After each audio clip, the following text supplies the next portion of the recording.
Hello MUS 2020 students. We've already taken a look at the chord, arpeggiator, and scale plugins. So this video will look at how to use the additional MIDI plugins in Ableton Live Intro. Specifically, we're going to look at MIDI plugins that can alter incoming MIDI information and remap it in fun ways. As before, I have a simpler device loaded with a piano sound so you can follow along. Now, I need to add the MIDI effects to the channel. Since this is a MIDI effect, I have to place them before the instrument device. Let's start by looking at what MIDI information Live can actually receive. To do that, we're going to load the MIDI monitor into a track and make sure that the track is armed.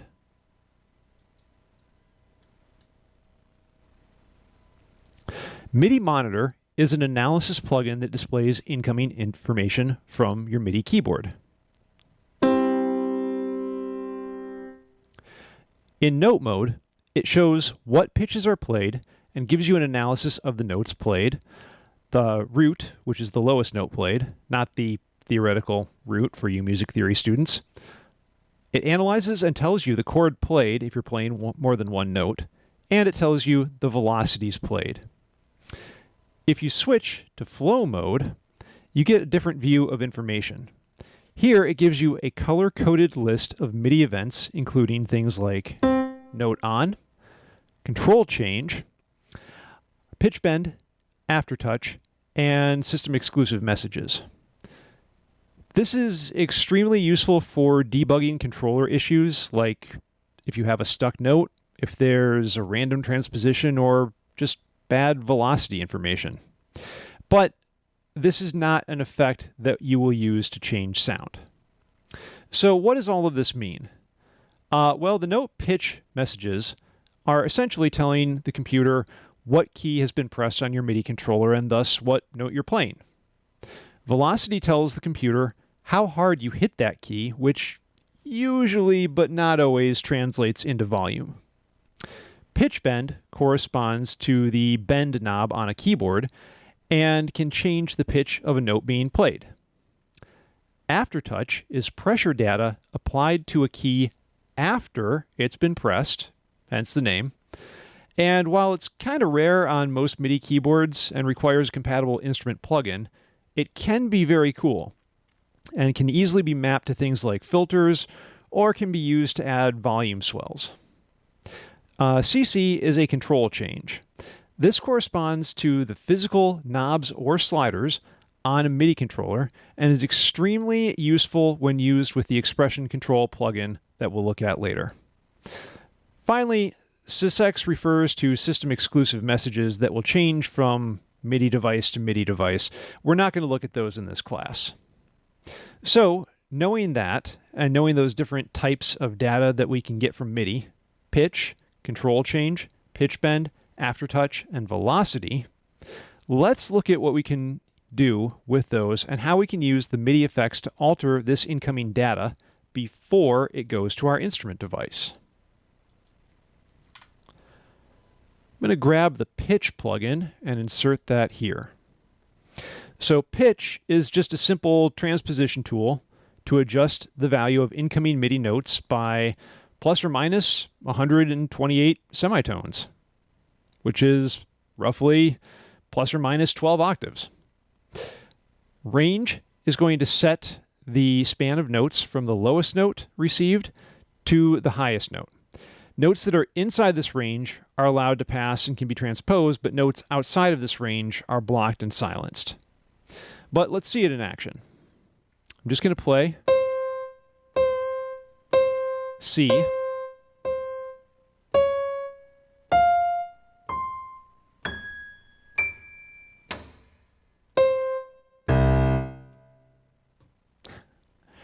and obviously I can't go too low. Negative 73 semitones is below what the plugin can actually play. If I adjust the range, you can see that I'm now outside of where the note occurs. Let's take it up a little bit more. Try about 72.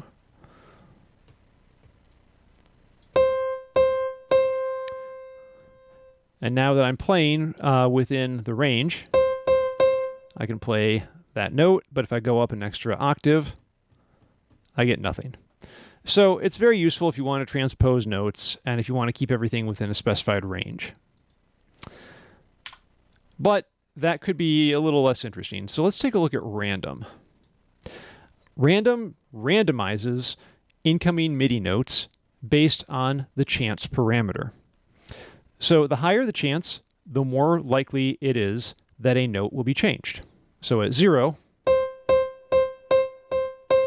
nothing. If I take it up to 100 and play the same key,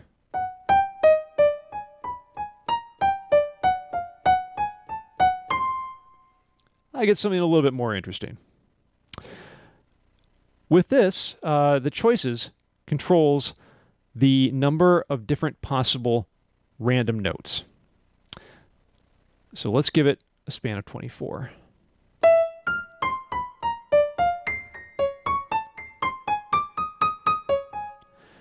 If chance is triggered by hitting a probability, in this case it's always going to be because it's 100%, then what happens is the choice is multiplied by the scale value here to produce an output change value.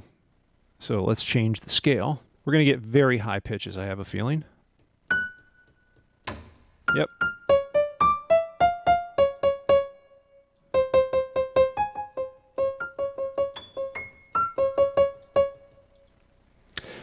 Finally, I can change things like the sign to control if the resulting value is added, subtracted, or can be applied simultaneously.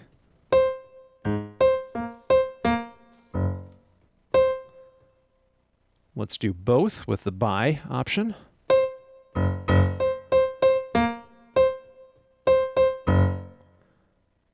I can also change the mode from random to alt, where it will cycle through a sequence of randomized values based on the choice and scale knobs.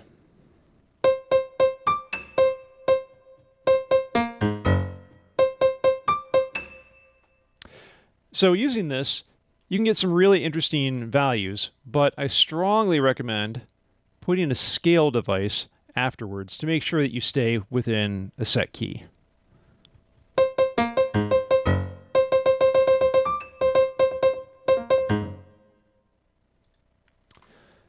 So those are two ways that we can alter the pitch very easily. Let's take a look at note length, which is going to do pretty much exactly what it says. Using the trigger mode, you can set note length to output a note on the note on message or on a note off. The difference between note on and off is when you hit the key is note on, and when you take your finger off the key is note off. So this is telling it when do you want to trigger. Let me show you. I'm going to turn it to note off. I'm going to give it a decay time of 60 seconds and a length of 100 milliseconds.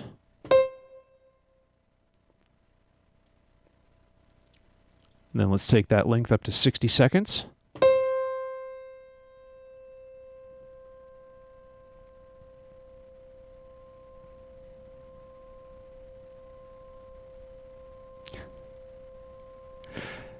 And it's still barely hanging there in the air. If I increase the release velocity, that will balance between the velocity of the note on and note off. This can be very interesting.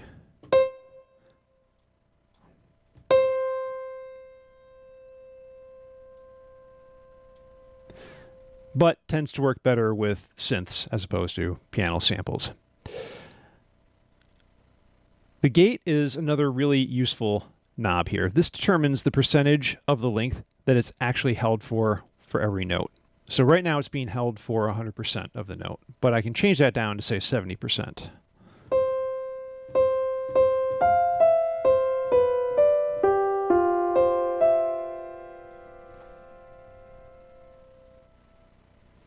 Or I could go lower.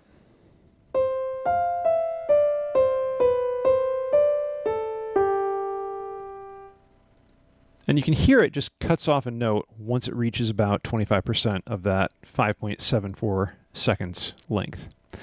I can also take it up all the way to 200%.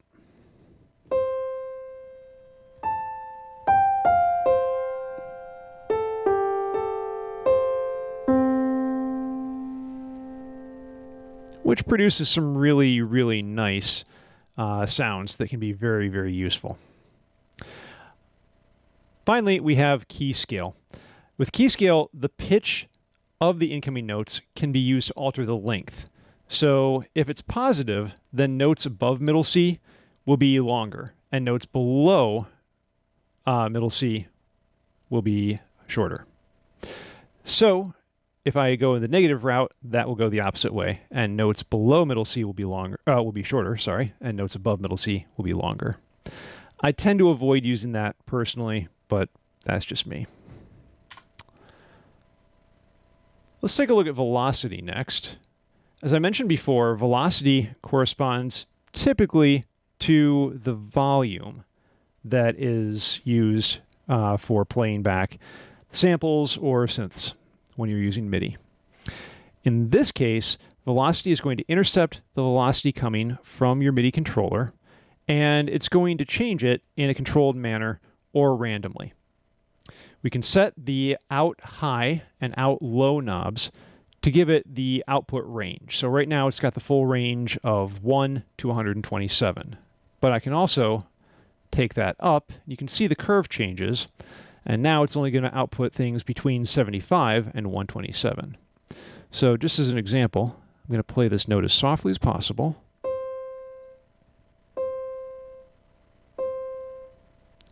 And now I'm going to set the range up to about 90 again, and I'll play it exactly the same.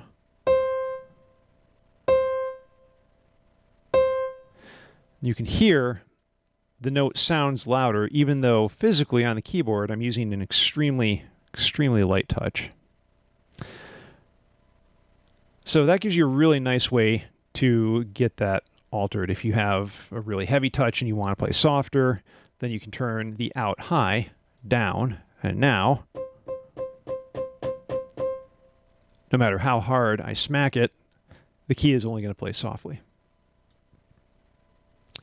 Range determines the span of input velocities that will be accepted.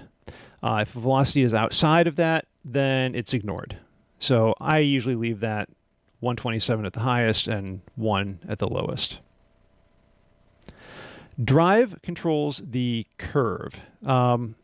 This is essentially if you're going to have a linear curve over here, if you're going to have a exponential curve or a logarithmic curve. And all of these are going to sound slightly different as you listen to them. I tend to prefer a slightly logarithmic curve because that tends to better approximate how the human ear hears things. But your mileage may vary, and it will depend highly on what instrument you're pairing this with. Compand further will skew this by forcing incoming velocities to the outer limits if you use positive values, or to the lower limits if you use negative values. And you can see how it alters the curve even more by doing that. Underneath that, we have random, and this is where it gets really fun. Random introduces random modulations to the resulting velocity map, which creates a more human feel. Everything is slightly offset within these new gray ranges here. And this just helps a lot, because I can't possibly play all these different velocities the same every single time. I can't always hit that like that. So this adds a little humanizing feel. This is very useful if you're sequencing things by hand instead. Finally, we've got operation and mode. Operation is going to tell you if it's going to apply to velocity, relative velocity, or both. You can usually just leave that at both. And then the mode gives us what happens if a note is outside of the velocity input span. Clip, which you should probably leave it set to, just truncates the values to force them into range. Gate blocks values that are outside of the range. and fixed will set them all to the out high value. So pretty good way to get random velocity values. Very useful. But now let's dive into some of the more advanced aspects. Let's take a look at expression control and into MPE control as well. So expression control, I'm going to drop down here. And this is a really, really, really useful tool. Before I do anything else, I have to make sure that I have everything correctly set up. And I do. Okay, so what this is doing is it's created a device that has a bunch of different options. I've got things like velocity, mod wheel, pitch bend, aftertouch, random, incremental. And if I click on any of these boxes, I can choose to use the same or different parameters. What these parameters are is different parameters that your MIDI keyboard is sending out either by twisting a physical knob or by moving a key. So things like the velocity comes from the key, pitch bend and mod wheel are both wheels, aftertouch would come from a key. But if you go to things like sustain, that would be your sustain pedal. Very, very useful things here. So what I'm going to do is I'm going to use velocity, and I'm going to click on map, and then I'm going to click on the parameter I want that associated with. In this case, it's going to be the reverb. So now, the harder I hit the key, the more reverb is applied to the note.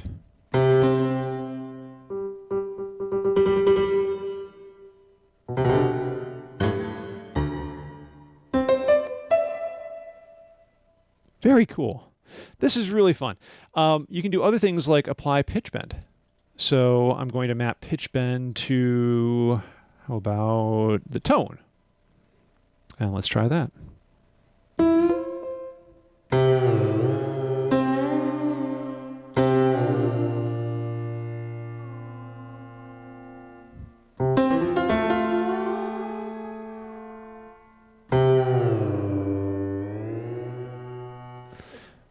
If I don't like something, I can always click the X next to it to get rid of it. I can also change the min and max values. So right now, velocity is going from 0 to 100% on the reverb. I can drag that min value up to, let's say, 60% and the max to 100. So now it will always give reverb a value somewhere between 60 and 100%.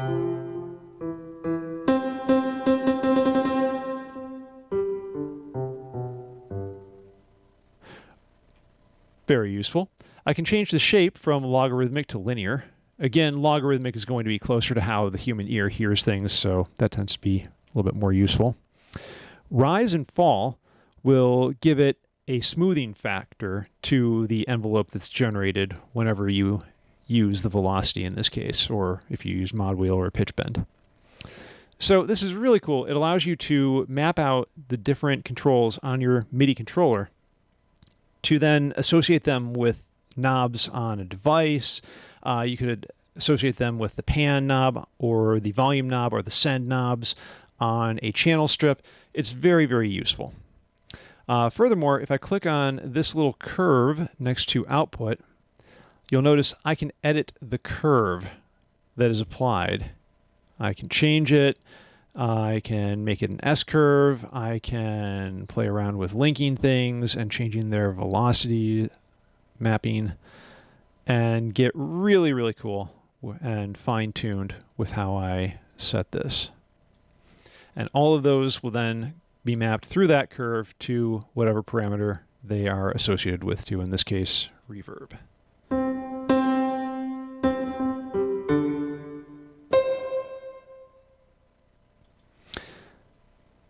Finally, let's take a look at MPE Control. You may have noticed the MPE tag that is on some devices. And that is a really, really useful new technology that has only been available in live since version 11 came out earlier in 2021. So MPE stands for MIDI Polyphonic Expression. And this basically means that if you have a MPE compatible device, such as a Rolly Seaboard, a Linstrument, a Sensel Morph, the Keith McMillan Q-Nexus or Q-Neo, or the Ableton Push 2, you can send things like pitch bend, pressure, and modulation slide values on a note-by-note basis. This is amazing. It is super cool. It is my favorite technology that has come out in years for electronic music. So, if you don't have that, this does not apply to you, and you can stop the video now. If you do have an MPE controller, however, and you want to use it with live, the first thing you need to do is go to Options and Preferences, and then under the Link, Tempo, and MIDI page, you need to make sure that your MPE controller has the MPE box checked next to it. In my case, I've got the Linstrument hooked up, and in fact, yes, I have it checked, so we are good to go.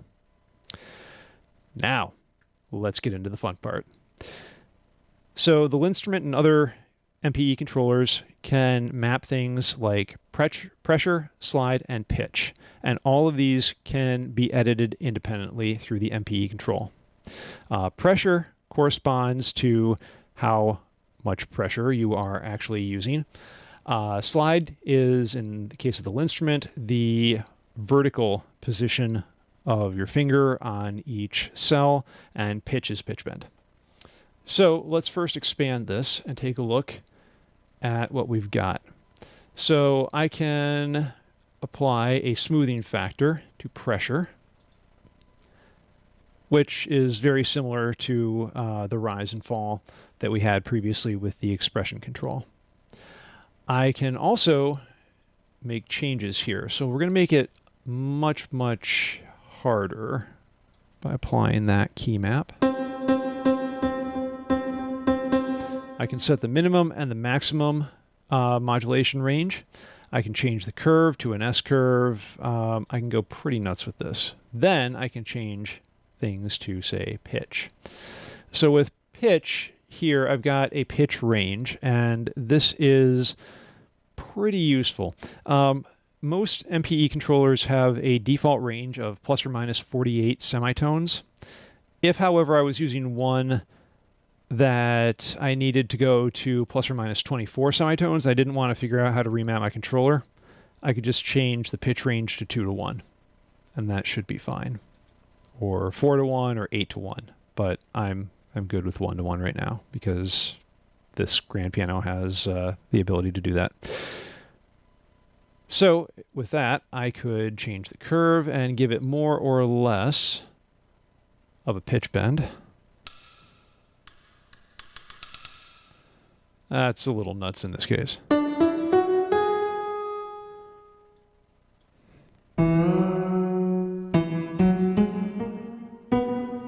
I think I'm just going to leave that at default. Finally, we have the slide.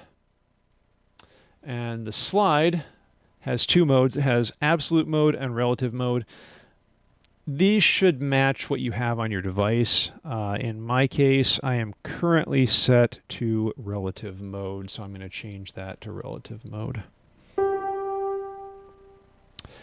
Okay, then I have different options down here.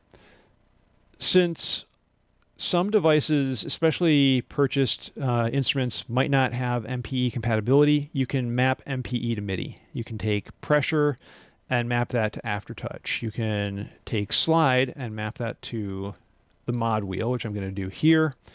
And you can do note pitch bend to regular pitch bend. So I'll do that as well.